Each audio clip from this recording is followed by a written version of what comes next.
So here we are covering the question of psychological egoism, and the way I kind of want to make sure to frame this is if we're trying to answer the question, are all human actions driven by self-interest, all we really need to establish is the existence of altruism, even if it's only once in a while, even if 99% of our actions are driven from self-interest. If 1% come from altruistic motivations, that is, motivating a behavior for the sake of another, then that alone, that 1% will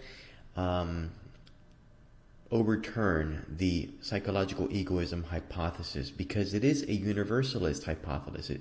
They're saying every single human action is driven by self-interest. So we are only covering this strong version of psychological egoism.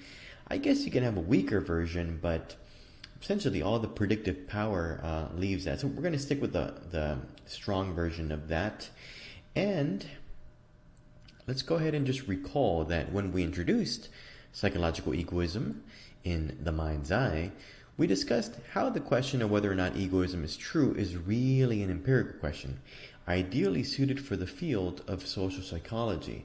So ideally, social psychology, that's the one that will allow you to kind of set up experiments so that you can really see in a social setting, can one person be driven to act in the interest of another, right? So maybe micro-sociology would also be good for this, but social psychology is pretty clearly right in the right level of analysis. So let's drag the slides all the way back to very early on in the semester. This question is precisely what Daniel Batson has been focusing on his entire career. The first step is to define egoism and altruism such that they are amenable to empirical examination. So that we had already covered, and we also covered his definitions. Altruism is a motivational state with the ultimate goal of increasing another's welfare, and egoism is a motivational state with the ultimate goal of increasing our own welfare. So that is, the whole idea here is the behavior might actually look the same from the outside. It's all about the motivational state. That's what really matters here. So is it for yourself that you're, engaging in some behavior, or is it for the sake of another? So here is a summary of this entire book. In a series of clever experiments, Batson has repeatedly shown that if subjects are primed to feel empathy for another, their motivations are altruistic. So I'm going to run you by basically I'm not going to run you by all his experiments, obviously. I'm just trying to show you his experimental paradigm more than anything. And one thing that should be said about Batson is that he actually did begin as an egoist. So when he first started working on this in graduate school, funnily enough, his first experiment ever in graduate school is one of the most famous experiments in social psychology, the so-called Good Samaritan experiment. So from the very beginning, it seems like Batson was good at what he did. And in the beginning, he appeared to be an egoist. He said, he was expecting all the stats to basically lean towards egoism. And he had to change his own mind. His own experimental, he actually kept doing these experiments because he wanted to prove himself right. He believed in egoism. So in any case, a typical Batson experiment goes like this. So first, you have to induce a possible source of altruistic motivation. There's actually a couple of different ways of doing this, but Batson usually induces empathy. And I'm sure Hume and Smith would be very happy with this, right? So he tries to get you in some way to relate to this, it's usually a confederate of the study, right? So some other person in the study who you're going to get an opportunity to do something nice for, right? So Batson usually uses empathy, and it's usually something like, hey, read this letter that this person wrote, and it turns out to be a lot of the same things that you believe, right? Because it's all manipulation, it's all deception in these experiments. So Batson is able to figure out what you're about, and then he'll make you think that, the the other person in the study is also about that, and then try to see if you'll do something nice for them. So that's number one. Number two, test altruism against the most likely egoistic explanation for empathy-induced helping. So essentially, he tries to think of every single possible egoistic explanation. So maybe an egoist might help someone else to remove their own discomfort, right? So sometimes we see someone in pain and we help them not to help them, but just to stop seeing them in so much pain. It hurts us to see them in pain. Maybe it's to avoid feeling shame or guilt. Some people help someone because they wouldn't be able to live with themselves afterwards had they not helped them. Or some people really like to pat themselves on the back, a little self-congratulatory pleasure, right? So whatever it is, Batson always has these little manipulations to see, is it altruism or is it some egoistic explanation? And I gave you 3 right there. And then, of course, with these egoistic explanations, he's able to vary their circumstances to kind of decouple all the possible groupings of subjects. So I think that will make more sense with this slide right here. So take a look at the far right column. Those are the people with high empathic concern. So the column goes up and down, by the way. Those are the ones who, for example, read the letter with the other person in the study sounding a lot like them, right? So they're able to relate with them, so they empathize with them. That's the high empathy group. And of course, the low empathy group is the people that didn't do that, right? So the other one, though, the important way to decouple egoism from altruism is the variable condition. Now, these are always different, but there's essentially always an easy and a difficult route.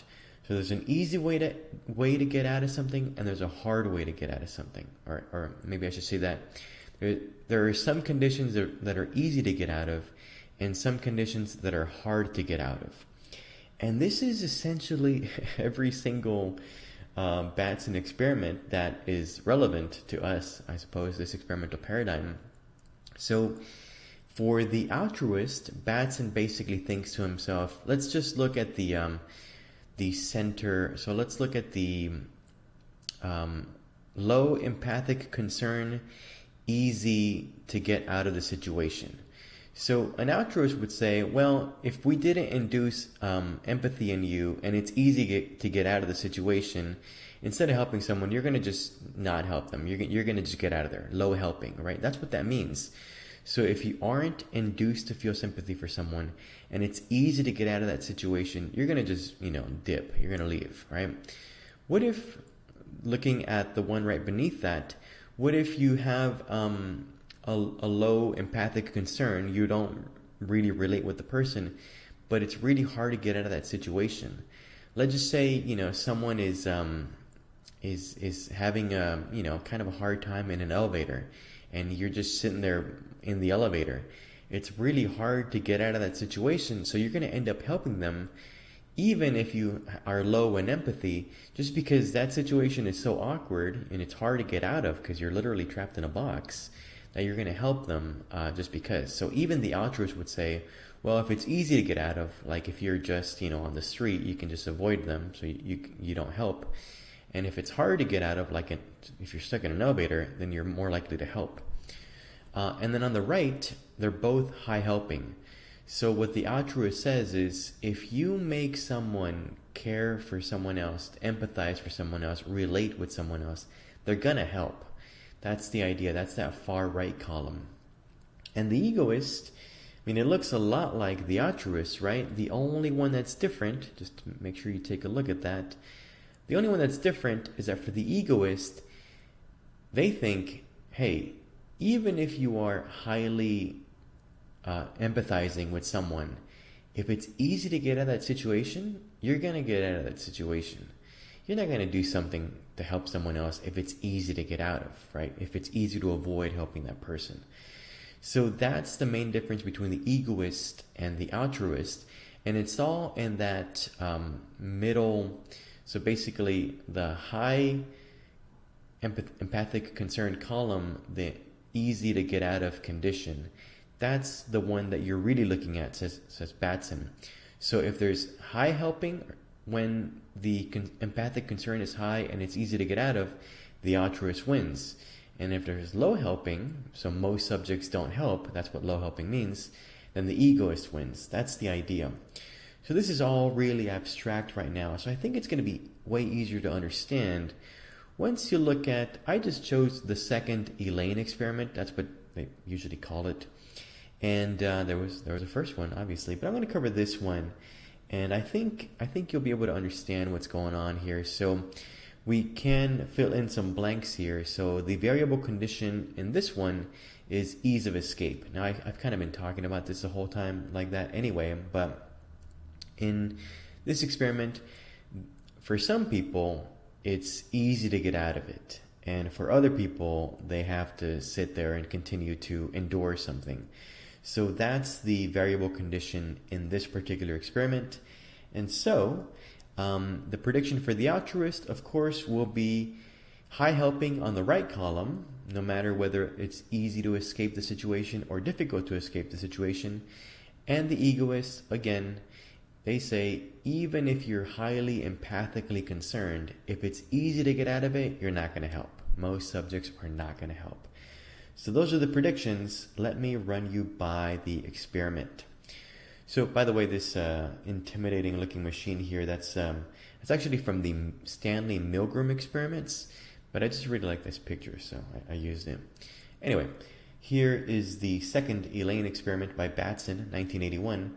Subjects, all female, by the way, are first divided into one of the four aforementioned groups and are informed they'll be observing another subject over closed circuit television as she performs up to 10 2-minute digit recall trials, which result in an uncomfortable shock if the subject answers incorrectly. So what are those four aforementioned groups? Well, they are high empathic concern, easy to get out of; high empathic concern, hard to get out of; low empathic concern, easy to get out of; low empathic concern, hard to get out of, right? So those are the four, the table that we just looked at, those are the four groups. So, and they decide who's going to be in which group, right? So once they make that decision and they told the subject, hey, you're going to watch someone get shocked a bunch of times depending on how they do on this little task, then the next step. In the easy escape condition, subjects read, although the worker will be completing between 2 and 10 trials, it will be necessary for you to observe only the first 2. In the difficult escape condition, they read, the worker will be completing between 2 and 10 trials, all of which you will observe. So the people that can get out of the situation easily, they just say to them, look, you only have to watch 2 out of the 10, and then you can dip. And in the difficult to escape condition, they say, you got to watch all of them. You got to sit here and watch someone go through the entire task. So that is how they vary between the easy escape and difficult to escape condition. The experimenter then hands a copy of the Personal Values and Interests questionnaire administered at the screening session, explaining that this copy has been filled out by the subject, Elaine, and will provide information about her that might be of help in forming an impression, since the study is ostensibly about impression projection. So there is a lot of deception in all of Batson's studies that I know of. And these, I think, you would even call them today heavy deception. I mean, there's like just deception on deception, basically. But the person that they're going to watch do the task where they get shocked if they get it wrong, that person's, they name her Elaine. That's why it's called the Elaine experiment. So they're supposed to be watching her and trying to form an impression of her while she's in duress, right? To see what kind of impression they get from her. That's allegedly what the experiment is about. Of course, we know that's not what the experiment is about. This whole, personal values and interest questionnaire, that's just to make some people relate to her and other people not relate to her. So the experiment is manipulated such that some subjects receive a questionnaire with answers that greatly resemble their own. the high empathy group, while others receive answers that are very dissimilar, the low empathy group, right? So if you're liberal and you're in the high empathy group, Elaine's a liberal, wouldn't you know? And if you're a vegetarian, she's also a vegetarian, right? So anything that they can match up, they would. And I don't remember the exact details, and there's so many of these experiments that, they kind of always mix it up. So in any case, there are the high empathy group and the low empathy groups, which are formed by the questionnaires that they get. And we already talked about the ease of escape, right? Some, it's easy to get out of the situation, and with others, it is hard. As the first trial progresses, Elaine's facial expressions, body movement, and the galvanic skin response monitor all indicate that she is finding the shocks extremely unpleasant. And by the way, they make up a story about her having fallen off a horse and she hit an electrical fence and she's had trauma ever since. By midway through the second trial, her reactions are so strong that the assistant interrupts the procedure to ask if Elaine is okay. Now subjects, let's pretend it's you're watching all of this on TV and it's allegedly, right down the hall, right? So you feel that there is someone in extreme duress really close to you. And by the way, if you're in the high empathy group, she's a lot like you, right? So you're starting to feel for this person. And then after that little interruption, then they come in, they check up on you too, and they ask you this. First of all, let me say that you're under no obligation to trade places. I mean, if you would like to continue in your role as observer, that's fine. You did happen to draw the observer role. However, if you decide to continue as the observer, so this is where it varies, the ease of escape people hear this. You finished observing the 2 trials, so all you need to do is answer a few questions about your impression of Elaine and you'll be free to go. So if you decide, no, I'll stay as observer and you're in the easy escape condition, they basically say, cool, you're done. Just, answer some questions and you're good to go. But if you're in the difficult escape condition, here's what you hear. I need you to observe Elaine's remaining trials. After you've done that and answered a few questions about your impression of Elaine, you'll be free to go. So in the difficult escape condition, they say, oh, no. You just saw her freak out over 2 shocks. There's 8 shocks to go, and you have to watch them. So that's the difficult escape condition. Of course, if you decide to change places with Elaine, what will happen is that she'll come in here and observe you, and you'll do the adverse conditioning trials with the shocks, and then you'll be free to go. What would you like to do? So they're essentially asking you, do you want to take her place? She's having a really hard time. Do you want to take her place? And the only difference, well, there's multiple differences. Either you're in the high empathy group or low empathy group, and it's either easy for you to get out of it or it's hard for you to get out of it, right? So at this point, if you are the altruist, you're saying if it's a high empathy group, you're going to get helping no matter what, whether it's easy to escape or hard to escape. And lo and behold, the averages, the overall numbers here, back up the altruist. So take a look at the bars on the right-hand side, the empathy-dominant ones. That's what Batson calls them. The easy escape is the blue, and of course, that is the highest bar of them all. It turns out the altruists were correct. If you have high empathic concern for someone, even if it's easy to get out of a situation, you will still help them. There are just more helping across the board for the empathic people. So that, Batson said, began to turn him towards thinking to themselves, well, even if we're selfish most of the time, we can be induced to be altruistic. You just need a little bit of empathy there, and that'll do the trick. Now, of course, one experiment doesn't establish anything. That's why I'm telling you that it's not one experiment. It's an entire experimental paradigm. Batson did this his entire life. Batson had designed experiments for every conceivable objection by the egoists, and altruism always turns out to be the most likely explanation. So when people said, egoists would say, here's a problem with the experiment, then he would just do another one addressing that particular issue that they raised, and it would still turn out that the altruists are more likely to be right. And there was another objection, so another experiment. It was just on and on. And you can see, I mean, it's essentially his whole life's work. And you can read that it's called The Search for Altruism, or The Scientific Search for Altruism, Batson 2019. So you can take a look at that. And in another book, these are, I think, his last two books. He's getting pretty high up there in age. But another book, he basically also summarized some other points, not that experimental paradigm, but his views on motivational states in general. So Batson 2016 concludes that there are various motivational states, not just self-interest. I mean, that just makes sense either way. I mean, if humans were to evolve a motivational system, why would it only have one setting? Why would it only be self-interest? I mean, that's just kind of an aside here, but here is what Batson has hypothesized from his, 4-decade experiments into human motivational states. So of course there's egoism. I mean, this goes without saying. Of course, sometimes we're motivated by self-interest.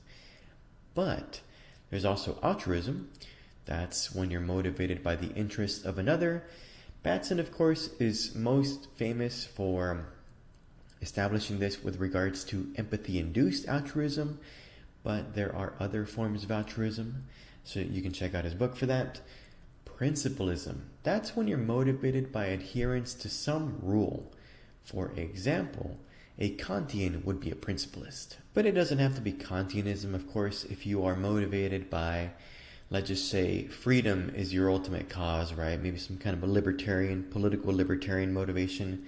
Well, that would be some kind of principalism, right? So there's also that, and there's collectivism. That's when you're motivated by group interests. Now, we've already covered two people who also refer to this type of motivational state. Jonathan Haidt calls this groupishness, and he was briefly mentioned in Endless Night Part 2. And Peter Turchin, who's been mentioned, I think, multiple times in this course, he calls it social solidarity. So we tend to act for the benefit of the group sometimes. And if you need an example, just think of a soldier, right? I mean, really, going and killing people and coming back with PTSD, that's not really benefiting you at the individual level. You did it for your group, right? So that's the idea. So these are 4 motivational states that Batson identifies. And notice, the egoist is simply wrong. It just is the case that we're not purely motivated by self-interest. That might be one of our motivations, but it's not the only one.